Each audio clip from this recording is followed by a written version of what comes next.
ஆத்துமாவே ஆத்துமாவே ஏன் கலங்குகிறாய்?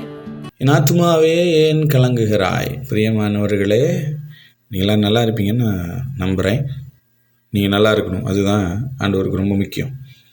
நிறைய சூழ்நிலைகளில் நம்ம நல்லா இருப்போமா இல்லையா அப்படின்னு குழப்பம் நிறைய பேருக்கு வரும்.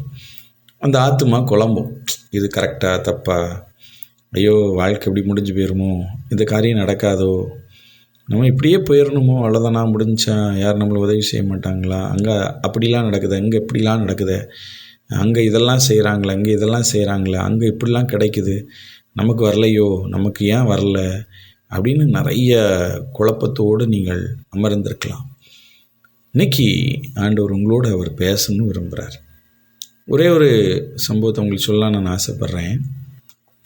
நான் பல முறை சென்னைக்கு பஸ்ஸில் நான் ட்ராவல் பண்ணி நான் போயிருக்கிறேன்.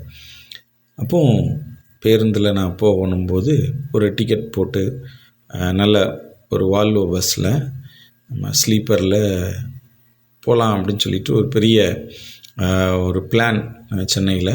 ஸோ அங்கே போகலாம் அப்படின்னு சொல்லிட்டு பஸ்ஸில் டிக்கெட் போட்டாச்சு. அப்போ போகிறதுக்காக எல்லா ஏற்பாடுகளையும் பண்ணிவிட்டு அங்கே போய் இறங்கியாச்சு. ஆனால் பஸ்ஸு வர்றதுக்கு கொஞ்சம் லேட் ஆகிட்டு. அப்போது அந்த வந்த பஸ்ஸும் கம்ஃபர்டபுளாக இல்லை. அப்போ உள்ளே ஏறி படுத்துட்டு ரொம்ப டிப்ரெஸில், என்னடா இது பஸ்ஸு சரியில்லை, பயங்கர சவுண்டு கேட்குது, தூக்கமே வரல, ரொம்ப டிப்ரெஸ்டு, ரொம்ப இரிட்டேட்டிங்காக இருந்துச்சு. பாருங்கள், அப்படி போயிட்டே இருக்கும்போது பயங்கர இரிட்டேட், தூக்கமே கிடையாது. நைட்டு 1 மணி 2 மணி 3 மணி நோ ரெஸ்ட். கரெக்டாக 4-5 மணிக்கு பயங்கர இரிட்டேட்டிங். ஏன்னா சென்னை பக்கத்தில் வந்துடுச்சு. 5:30க்கெலாம் பஸ்ஸு இறக்கி விட்டுட்டான். இப்போ இறங்கின இடத்துல இருந்து தூக்கமே இல்லை. ஸோ டிப்ரெஸ், பயங்கரமாக மைண்டு டிப்ரெஸ். அப்படி சொல்கிறோம், ட்ராவல் சரியில்லை, என்ன பஸ்ஸு சரியில்லையா, ஐயோ அப்படின்னு சொல்லிட்டு ரொம்ப பேர்டனோட அப்படியே போயிட்டு தங்குற இடத்துல போய் ஸ்டே பண்ணிவிட்டு அவங்க பார்க்க வேண்டியவங்களாம் பார்த்துட்டு எல்லா ப்ரோக்ராம் முடிச்சுட்டு 2 டேஸ் கழித்து டிக்கெட் சர்ச் பண்ணுறேன். எந்த பஸ்லேயும் டிக்கெட் கிடையாது. நான் எந்த பஸ்ஸில் நான் வந்தனோ அதே பஸ்ஸில், நான் எந்த சீட்டில் ட்ராவல் பண்ணனோ அதே சீட்டு வேக்கன்சி இருக்குது, அவ்வளோதான். மற்ற எந்த பஸ்ஸும் வேக்கன்சி இல்லை. ஸோ என்ன பண்ண, ரொம்ப குழப்பம். அப்புறம் இங்கே வந்துடலாமா, அங்கே போகலாமா, அந்த பஸ்ஸில் போகலாமா, மதுரை போய் போகலாமா அப்படின்னு பல குழப்பம். ஆனால் சரி வேறு வழி இல்லை, பரவாயில்ல போகலாம் அப்படின்னு சொல்லிட்டு அதில் நான் டிக்கெட் புக் பண்ணிவிட்டு நான் ஏறிச்சேன். அப்போ அந்த பஸ்ஸில் ஏறும்போது அதே இடத்துல உட்காந்தேன். எனக்கு ஒரு என்னன்னு தெரியல, திடீர்னு படுத்தேன், நல்லா தூங்கிட்டேன். நைட்டு சாப்பிடக்கூட இல்லை, நல்லா தூங்கிட்டேன். காலையில் ஒரு 5 o'clockலாம் எழுப்பி விட்டாங்க, திருநெல்வேலி வந்துட்டு இறங்க அப்படின்னு சொல்லிட்டு. உடனடியாக நான் இறங்கிட்டேன். எனக்கு ஒரு பெரிய பீஸ்ஃபுல்லான ஒரு காரியம் மைண்டுக்குள்ளே வந்துடுச்சு.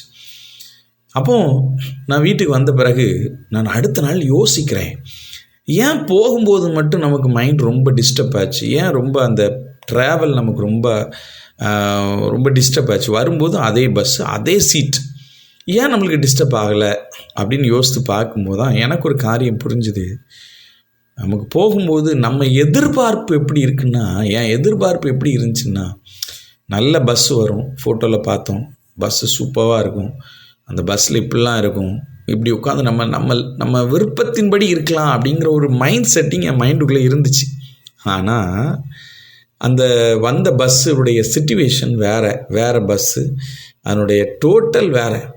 அப்படிங்கும்போது என் மைண்டு, என்னுடைய சிந்தனை, நான் நினச்சது கிடைக்கலன்னு உடனேயே நான் இருக்கிற இடத்தையும் விரும்பலை, அந்த பஸ்ஸில் நான் உட்காந்துருக்கிற இடத்தையும் விரும்பலை, அங்கே இருக்கிற சின்ன சின்ன சின்ன சின்ன சின்ன காரியம் கூட எனக்கு ரொம்ப இரிட்டேட்டாக மாற ஆரம்பிச்சிது, டென்ஷன் ஆச்சு. இன்றைக்கி நம்மளும் நிறைய வேளையில் நமக்கு பிடித்தல்லாத ஒரு காரியம் வந்துச்சுன்னா, நமக்கு பிடித்தல்லாத ஒரு காரியம் நடந்துச்சுன்னா நம்ம உடனே என்ன பண்ணுறோம் அப்படின்னா, எனக்கு இது பிடிக்கல, எனக்கு இது மனசில் சரியாக படலை, இரிட்டேட்டிங்காக இருக்குது அப்படின்னு சொல்லுவோம். ஏன்னா நமக்கு அது பிடிக்கல, நம்ம அந்த மைண்ட் செட்டிங்குள்ளே மாறலை. ஆனால் நான் ரிட்டன் வரும்பொழுது எதை பற்றி யோசிக்கலை, வீட்டுக்கு போனால் போதும். ஆனால் நம்ம ஏறும்பொழுது பல எதிர்பார்ப்போடு ஏறினேன். நான் வீட்டுக்கு போகும்போது எந்த எதிர்பார்ப்பு இல்லை, வீட்டுக்கு போயிடுவோம். இன்னைக்கு இவங்கள பார்த்தா ஆண்டவர் சொல்கிறாரு, நிறைய எதிர்பார்த்துட்ருக்க என் ஆத்துமாவே, நீ எதிர்பார்க்காத. நீ எதிர்பார்க்காம பொறுமையாய் அமைதியாய் தேவ சமூகத்தில் காத்துரு. உன் எதிர்பார்த்திருக்கிற நினைவுகளை உனக்கு கொடுக்கும்படிக்கு உன் பேரில் வைத்திருக்கிற நினைவுகளை நான் அறிந்திருக்கிறேன்.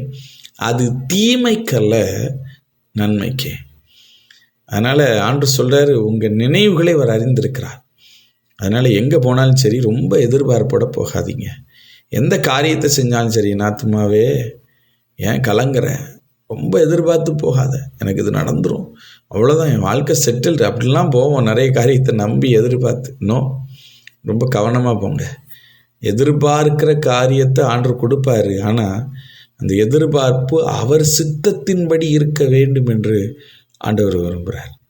உங்கள் எதிர்பார்ப்பு யார் சித்தத்தின்படி இருக்குது? ஆத்துமாவே ஏன் கலங்குற? உன் எதிர்பார்ப்பு யார் சித்தத்தை நிறைவேற்றிருக்கா இருக்குது? சுயநலமாக இருக்கா, இல்லைன்னா தேவனை சார்ந்து இருக்கிறதா? ஆத்துமாவே கலங்காத. சுயநல, ஒருவேளை அந்த செல்ஃபிஷ் அப்படின்னு சொல்லுவாங்க, சுயநலம் வேண்டாம். தேவனோடு எதிர்பார்ப்பு இல்லாத ஒரு வாழ்க்கையை வாழுங்க. கர்த்தர் உங்களோடு இருக்கிறார். கர்த்தர் உங்களை ஆசீர்வதிப்பார். God bless you.